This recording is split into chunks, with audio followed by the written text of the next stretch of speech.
He was telling me I need to please answer the phone or else he's gonna kill himself.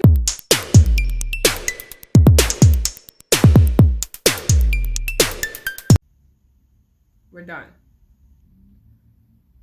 Christmas rolls around. Like, it was like a constant, like, he kept calling, texting, messaging.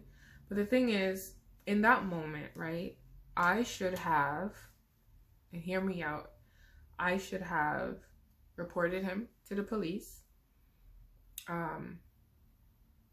Whatever else you think a person should do if they feel threatened by a person, I should have done it all, but I didn't.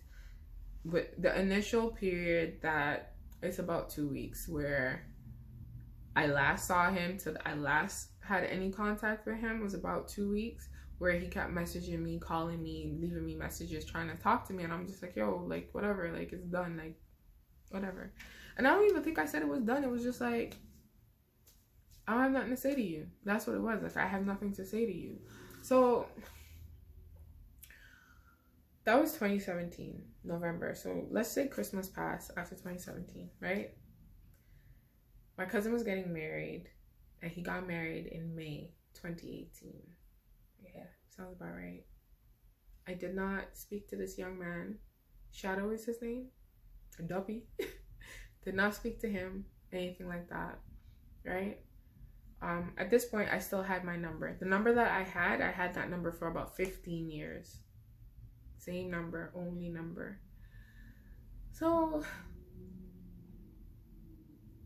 I was avoiding his phone calls. He kept calling me and I was not answering. Every number that he ever called from, I blocked and never answered it, right?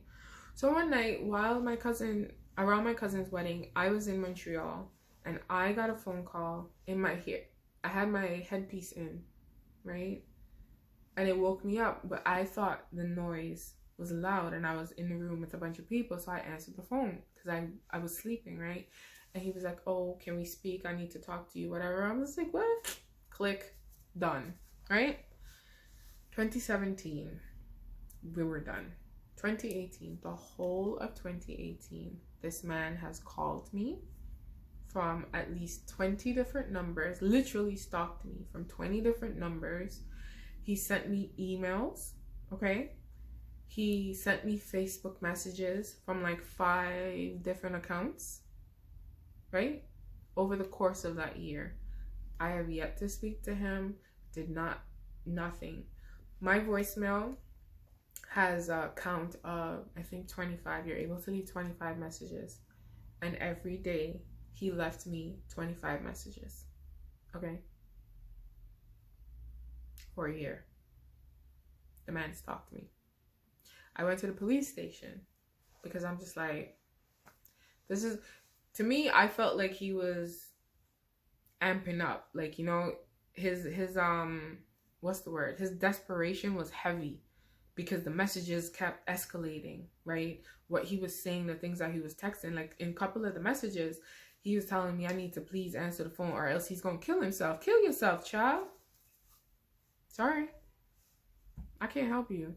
I can't be your savior. Like, I'm gonna be honest with you. No. When he said that he was gonna kill himself, I'm just like, Richard came for me. We went to Walmart and I told Richard, listen to these messages because I ain't hear them yet. And he's like, wait, what he said? He gonna kill himself? I'm like, yo, let's check the news. That's how I feel about him. Call me heartless or whatever. I just can't. Anyone that's using suicide as a means to get someone to speak to them, not because you are suicidal, but because that's your only means, you think that you can get that attention from this person. Yo, you're an abusive person in every aspect of the word. You think I'm gonna call you because you say you're gonna kill yourself? I don't love you. Like, I don't even like you. Hell no. Oh no. Bye. So, you know, it became a lot for me, and I was still in school at the time, so it just became a lot because it was like, I'm trying to run a business, I'm trying to be in school, I'm working, I'm doing all of these things, and every single day I have a slew of text messages, a slew of missed calls, a slew of voicemails, literally, right? So it was like, the one thing I can tell you that he never knew where I lived, ever in life. Ever. I don't know what kind of relationship that is, but he ain't never knew. Never. Okay? There's probably always a method to some madness, but he never knew where I live or anything like that. I do remember calling from my house phone one time, and the reason why that's important is because throughout this entire thing, he's been contacting me on my cell phone. Then one night, I'm laying up in my good room in my mama's good house, okay? I hear the phone ring, and she calls me. She's like, Shadow's on the phone, and I'm like, why? I'm like, yo, hang up the phone. That's what I said. I'm like, yo, hang the phone up. Like, hang the phone up. And she's like, I'm like, nah. Yo, I came downstairs and I unplugged it from the jack. I was like, yo, he don't have to say nothing to you. You don't need to listen to him. He could go to hell. Like, I don't care. Like, it was to that point where it was just like, it was very uncomfortable for me. And I'm just like, you know what? I'm going to change my number. This is the number I've had. This is the second number I've had since I came to Canada. And I've been here for a long time. So I just changed my number. And I felt free from that number. The only reason why I say that is because that number was attached to all these old people that I no longer speak to that would randomly pop up and say, hey girl, what you doing? Like, men, women alike, like, you know what I mean? So I think once I changed that number, there was a sense of relief for me from everything and everyone, right? So it was only people who I wanted to have my number got my number. That's basically it for me. So after that, after he realized that the number changed, because the number changed right in the middle of him calling me, like calling me, my battery would die all the time because he would constantly call me, leave me messages and all that stuff.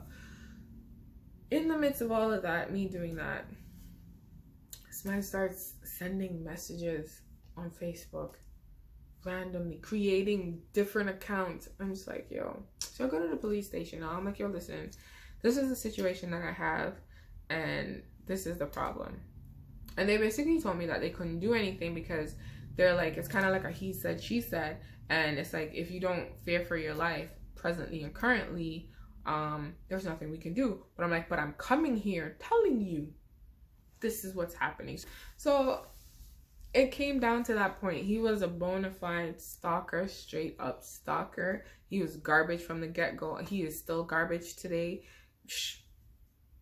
Yes, I dated garbage. I turned into garbage for that little period because I'm not a garbage person. I'm definitely not a garbage person. I'm a very good person. My heart is pure. It's clean. I don't wish any ill on anyone. But child, I was going to be watching myself on an episode of Snapped. But this one is definitely, I don't know how many women can say that they are in the relationships that they're in, or they experience certain things that they experience as a result of another person. I could definitely say that, but as a result of Carl getting married, and I don't think I was completely over Carl, I felt the need that I had to be in a relationship. And in this portion, it was like by any means necessary. I mean, listen, I was a fun, happy-go-lucky person, and then I turned into this like angry, mean, just angry, yo, like just really angry person. And I'm just like, nah, he's changing who you are. He's trying to tell you that this is who you need to be when you already know this is who you are. You know what I mean? So it was not healthy by any means, like at all. And it just, I don't know. I now understand why his first baby mother left. I don't know about the second one, child. She a hot ghetto mess. But I get it. Like, you know, I feel like when people come to you and they tell you all these sorry stories, it's like you gotta read and listen between the lines, because every story got another part. Like, it is what it is. Like, I just can't. I mean, obviously this story has another part. It has his version. I don't really give a shit about his version.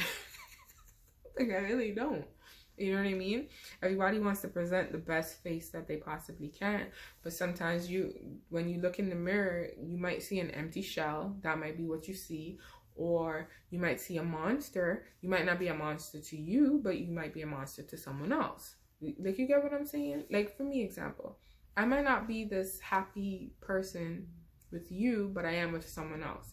Like, I feel like different people bring different things out, and that is where it's dangerous. Because if you're around someone that's bringing out just only negative things, nothing positive is coming out, like, what kind of life is that? I don't want that life, child. Like, I don't. Like, I really don't. He was afraid. He told me he was afraid of me because, like, he already knows what kind of girl I am. You really don't. Because you would be sitting in jail if you actually knew what kind of girl I was. That's all I'm saying. But anyways. You know what, though? I feel dumb. Why? Because why am I out here wasting my life and my time with somebody like him? I feel stupid for that. It's an experience, yes. Maybe it's one that needed to happen, yes. Who knows? It was very avoidable, right? Oh my God. Listen, okay? I just wanted to give you guys another insight to me and how I am and why I am the way I am. I've experienced highs and lows in different relationships, different friendships, but this particular one with this young man was the worst one for me because it took me to a place where I didn't know I could go. I became a very dark person. I started not caring about things that I cared about. So I know he was very toxic. Garbage from day one. Okay? Now, I don't know if this can help anyone, but I think that before you get into a new relationship, you need to ask yourself, why? Why are you getting into this relationship? Are you getting into the relationship because something triggered you? Or are you getting into the relationship because you like the person, you're able to see yourself with the person, and you can grow with the person? I didn't have yeses to those answers with this idiot. They were all no. 0, none. I couldn't see myself with, like, listen, the first 48. Anyways, I think that's it for this story time. I really don't know how it's gonna play out in terms of how it's gonna come across on camera, but I blocked this out in terms of, like, I've experienced it, I dealt with it. I don't care about him. I'm moving on. I just don't want to have to keep the energy going when it comes to him. Like, I was trying to get the story time over it. But thinking back, the one good thing about that was the fact that his little daughter made an impression on my life, right? I could see myself with children, absolutely. Everybody knows that. But it also showed me that I always said I didn't want a man with children, right? But then, to be honest, garbage people are garbage people regardless if they have children or not. My friend and I had this conversation about it. But I feel like that situation showed me what type of man with a child I don't want, okay? That's what it is. I don't like mess. I don't want the messiness. If you do have children, I would much rather you be in your child's life because you have these children. But I don't know how everyone is and their views and things and whatever. But for me, take care of your children. That's all I got. Anyways, that's it for this story time. I don't have any more ex-boyfriends to talk about. I have 2 and they're done. Carl and Shadow. That's it. If you enjoyed this video, don't forget to like, subscribe, and share. Also, you can check out my previous relationship videos. Carl is like 4 parts. I also have stories about my first love, my high school crush, the first guy I've been with when I came to Canada. Just overall experiences with the opposite sex. Like, I'm not the greatest with the experience because I have just, like, some are good and some are bad, but it's like, for a person that wants a relationship, they're all garbage. Anyways, don't forget to like, subscribe, and share.